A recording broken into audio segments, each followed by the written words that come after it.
Welcome back. Another wrenching week of grief and recriminations comes to an end. We buried 14 Florida teenagers shot dead at their school and 3 heroic teachers and coaches who offered their lives to save children running for theirs.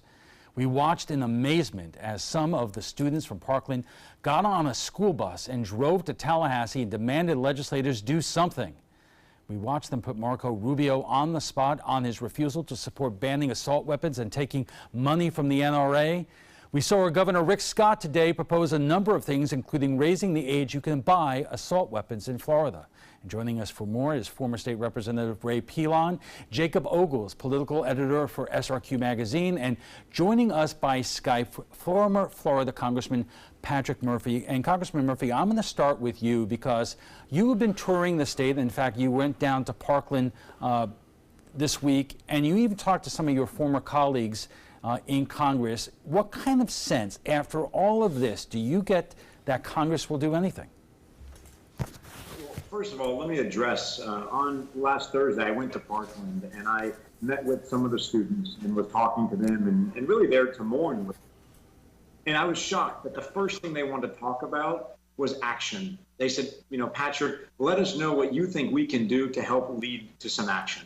We are not going to sit idly by and let this happen again. We want to make changes. So I was shocked that their sentiment had changed so quickly to that. And on the heels of that, coincidentally, I was with a couple of Republican members of Congress recently, talking to them about what they think and, you know, hopeful that we could encourage them to make some steps in the right direction toward doing something to rein in these tragedies. And immediately they said, Patrick, Speaker Ryan won't even bring up a vote. He doesn't want to put his members in a tough position because the NRA is so powerful, provides so much money, and holds such a tight, really control over the primary voters that are controlling the process for the majority of Congress. So unfortunately, I'm not optimistic that we will see big action in Tallahassee or Washington, D.C., which is why elections, and this election coming in 2018, is going to be so consequential. And we're going to be talking about more about that in a moment. But Ray, you have a unique perspective here because you are state representative from the Suncoast, a Republican, but you were also in law enforcement for the majority of your career. You look at this, and when the NRA says it's not the laws that need to be done something about, it is enforcement of them, you react how? Well, that's kind of an easy thing to say. They're blaming prosecutors for not prosecuting things like that. That's not the issue here. I was in law enforcement for a total of 23, 24 years. One of the biggest jobs I ever had was I was one of the first crime prevention officers in the United States. We didn't talk about guns. We talked about the fact of how to harden a target. So when we're looking at this whole issue, and the former congressman, I find it interesting we bring up the 2018 election right away, instead of talking about really trying to save our students' lives. We have to have a holistic approach, and I commend Governor Scott and the Senate and the House today for starting to make some action. But let me put it to you this way. I mean, we talk about hardening our schools, and that's all well and fine, but what happens when those kids leave the school and go to the movies? And what happens when they leave the movies and go to a concert? Well, you're absolutely right. There are so many soft targets in this country. I mean, you know, our malls particularly have hired people that are specialists in trying to make sure that they can be aware of things within a mall, because you can't harden it. You can't harden a movie theater. You can't harden it. Well, you could harden a church, and they've done some of that. So that's what I'm getting to, is we may have to do that with our schools, and I think we should, and I think we should have more trained law enforcement personnel there, and that's a sad commentary on our culture. You know, Jacob, Quinnipiac just came out with a poll that says 67% of Americans polled want a ban on the sale of assault weapons, 83% of a mandatory waiting period for all gun purchases. If the percentages are so extreme in that direction, why do you think nothing gets done? Well, I think it's simple. This is a matter of the pro-gun lobby always uses this to determine how they vote.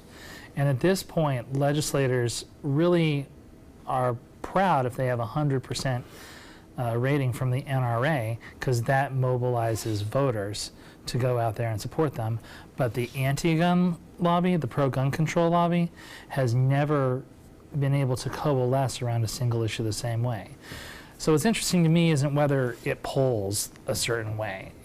For a long time, you've seen things polling in favor of background checks, even towards certain weapons bans. The question is whether or not there's ever going to be more organization on the gun control side, so where that determines how people vote. So Patrick, what do Democrats like you do? Because I saw someone say earlier this week on CNN, those who favor not any kind of ban on assault weapons or differences in terms of the capacity of magazines, they will vote on that issue. But people may feel that they want assault weapons banned and do other things, but it's a smaller sliver of that side that will go out and vote on that one single issue. Yes, well, combined with what you said and what Ray said a second ago, you bet I'm going to talk about elections right now. This isn't the first tragedy we've had. In fact, this is the 18th school shooting we've had this year. I think it's so disingenuous for anybody like Senator Marco Rubio, who talked about this being a learning experience. We've seen these tragedies time after time after time. We don't need more examples to know what to do. There's very clear solutions to how to solve this problem. You know, this isn't some attack from outer space that we don't know what to do with here.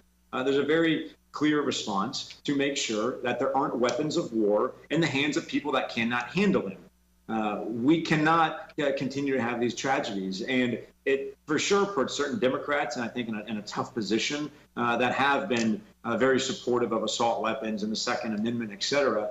But the politics of this are going to come down to the energy of it. You know, Tom, who knows if the movement will be any different from another one? But I believe that you're going to see a lot of Democrats swinging pretty hard on this, as you've seen Republicans like Senator Rubio already moving his position on magazine sizes and background checks. Ray, I want to get your reaction to this because Tom Steyer, the billionaire who's been running all those ads calling for the impeachment of President Trump, announced this week that he is going to be putting money into efforts to get young people in Florida to register to vote for the first time. I would imagine that that could have an impact in terms of midterm politics. And it should. And Patrick is correct. There is a political thing to this, and I wasn't demeaning him for that because I'm concentrating on the kids. But that's what it's going to take is our legislators to come forward. I'm absolutely in favor of young people coming out to vote. If it takes this to do it, if it takes him to do it, because they've been so disengaged. I had a friend of mine today who her 18-year-old son voted for the first time. And again, the family said, you need to vote. And I'm not going to tell you how to vote. You look at those candidates and vote. So I'm all for it. All right, why don't we take a quick look at Senator Rubio from earlier this week at that town hall meeting in Broward County. Now, I think what you're asking about is the assault weapons ban. Yes, sir. So let me be honest with you about that one. If I believed that that law would have prevented this from happening, I would support it. But I want to explain to you why it would not. We have less than a minute left, Jacob, but I want to ask you that. You know, the reaction to the senator there was pretty profound. Yeah. But Broward County is also one of the most Democratic counties in all of Florida. So how is that really reflective of young people out throughout Florida? Well, and I'll tell you, a lot of politicians have banked their hopes on young people only to have very bad election nights as well. Unfortunately, young people historically provide energy to campaigns but don't deliver votes at the polls. I don't know, watching that video, all I could really say with Marco Rubio was at least he knew what he was walking into and bothered to show up anyway. But I do think that there's a different energy around this and people feeling like this is going to determine all of their political organization this year. On that note, before we go to break, we want to share with you one of the messages we got on Facebook about the coverage of the Parkland shooting here and elsewhere. We have seen schools go on lockdown, schools and students being arrested for threats, and had discussions on how to prevent incidents like Parkland from happening again. Well, not everyone likes the fact the Parkland massacre is getting so much attention. Carol says, I would really like to say that the news has to stop talking about these shootings in every broadcast. You are stressing out the younger children, 7, 8, 9-year-olds, and so on, as they think that if they go to school, they are going to be killed. We understand about the news, but this is getting way out of hand day after day, night after night, and also on the internet. It is way too much for the younger children and their families. Please tell the news stations that it is all way too much. Thank you for your time. Thank you for your comment, Carol. I know 14 Florida kids who aren't too upset about the coverage because they're dead. And I know 14 Florida families who aren't too upset their kids are stressed out because they just buried them. You don't like all the coverage? Do something about it. Vote.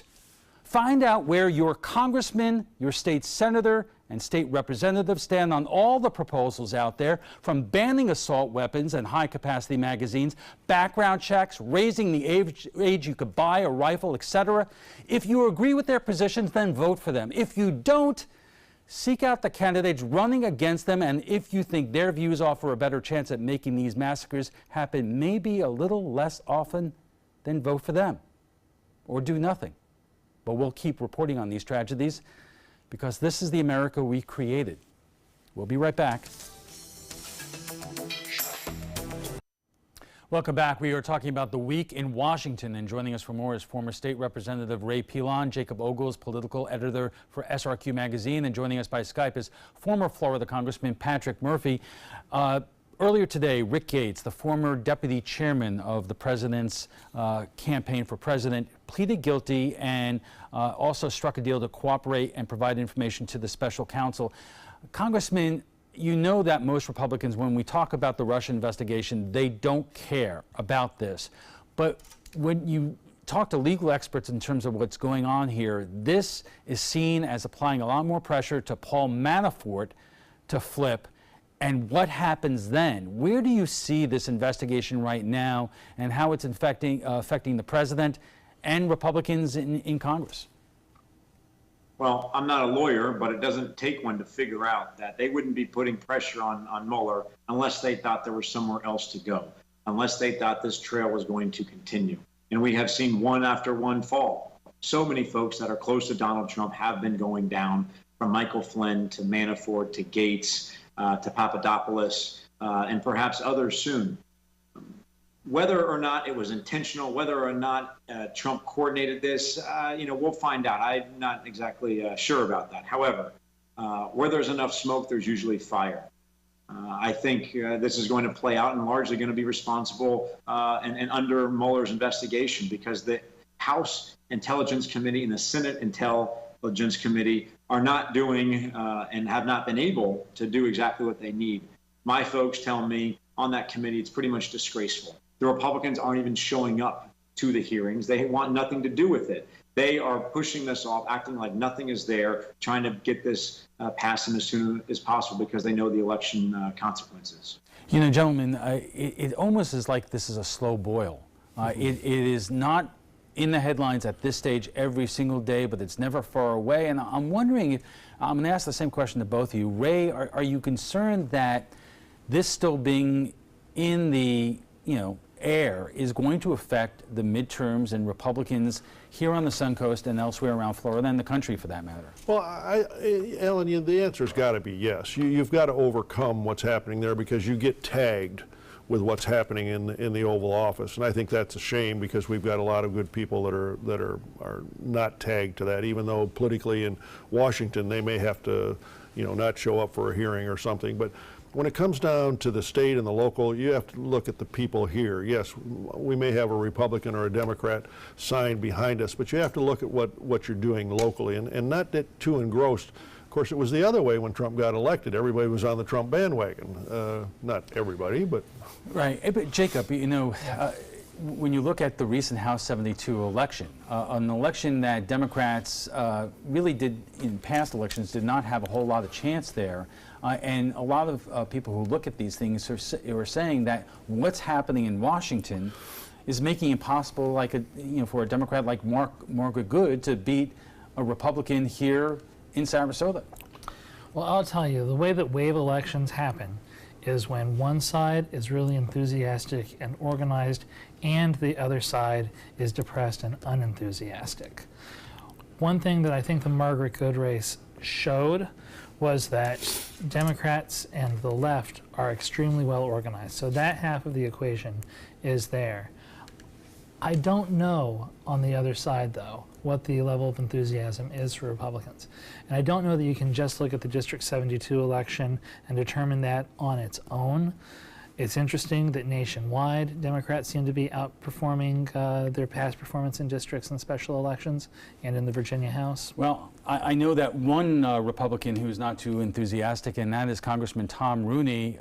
Patrick, you served with Tom Rooney in Congress. I've heard people say that one of the reasons why he did not want to run again after 10 years in Congress is because he was concerned that Congress may flip in November. And if that's true, it's not going to be a whole lot of fun to be a Republican in Congress. And you know, respect to Congressman Rooney, very good friend of mine. He has been unhappy for some time now. I think this was really just a straw that broke the camel's back, was what you just said. The thought that there's probably an over 50% chance that he will be in the minority. I talked to some other Republicans that are chairmen currently of committees who are so frustrated with what's going on, the lack of action. They're fed up, and they don't think their bills are going to pass at this point. They don't want to be in the minority because they know what they've done to Democrats over the past several years is going to come back to them. They don't want to serve under that environment. All this is going to result in a domino effect, Jacob, here, because now we have a congressional seat where it may be somebody from this part of the state for the first time who runs. I hear Julio Gonzalez, I hear Greg Steube. What do you hear? I think both of those men are seriously considering bids. I also think there's some people in Charlotte County and Fort Myers area. I think Elizabeth Benacusto is quite likely to jump into the game. There's actually a Tea Party Republican that was planning to primary Francis Rooney that has already been spending a lot of time working on the inland state. So I think it's going to be an interesting fight, and Sarasota doesn't just have a gimme on this. And Ray, we only have a few seconds here, but this opens the door for a lot of Republicans maybe to re-enter the political arena. I'm talking about you. Well, I'd be very honest with you. We're exploring it, as we've talked about today, the difference in the wave and so forth. But you know, I'm not afraid of waves. I mean, I've defeated my opponents every time, and including a sitting Democrat that was there for three of his terms. So, but we're exploring it because I think that Sarasota deserves to have somebody that's got some common sense, that's been here for a long time and able to look at both sides of a picture. And I've always done that in the past. So we're looking at it. Is that an announcement? No. Okay. We'll take a quick break and we'll be back for final thoughts in a moment. And our guests join us right now for final thoughts. And Congressman, I'm going to start with you. What did you take out of not only the town hall meeting this week, but the students going to Tallahassee, the demands on both the state and federal government to stop talking about things and do something? That elections really matter. I was so excited to see that there was enthusiasm, and I think going to be lasting enthusiasm after this shooting. So I encourage this young generation to stay involved, to continue to make sure their voice is heard. Our democracy isn't broken, right? We can do something about it. If this is something you care about, get out there and vote. And I think get out there and find issues like opening up the primaries to allow more people into the system. You combine that and you could see a real movement. Jacob, yes. That may be a show, Patrick, in the near future at the Trapezoid. But Jacob, I've heard so many people say to me this week, this is the beginning of something. Do you agree or not? I do agree that it's the beginning of something. I do expect that we're going to see, frankly, a very good Democratic year, the level of which I don't know. The duration of which I also don't know. That's really the longer-term question. You know, Ray, let me ask you this. I would imagine the stakes for Republicans in Tallahassee are huge now. You have a budget you have to pass, but if they do nothing in the next 2 weeks, what's going to happen? Oh, it'll be disaster, but they will do something, and we've seen action today, and both by the governor and the Senate and the House. May not be as much as everybody want, but like you were saying, this has made this movement make a difference, and it should have. Okay. Gentlemen, thank you all. I appreciate your time tonight. FYI, you can watch past discussions on demand. They're available on Apple TV, Amazon Fire, and Roku. And for the latest on local breaking news, don't forget to download the updated version of our app. If your current app doesn't work, it's expired. Just go to the App Store and re-download it by searching for WWSB or My Suncoast. We want to thank all our guests for being here tonight. Former State Representative Ray Pilon, Jacob Ogles, politics editor for SRQ Magazine, and by Skype, former Florida Congressman Patrick Murphy.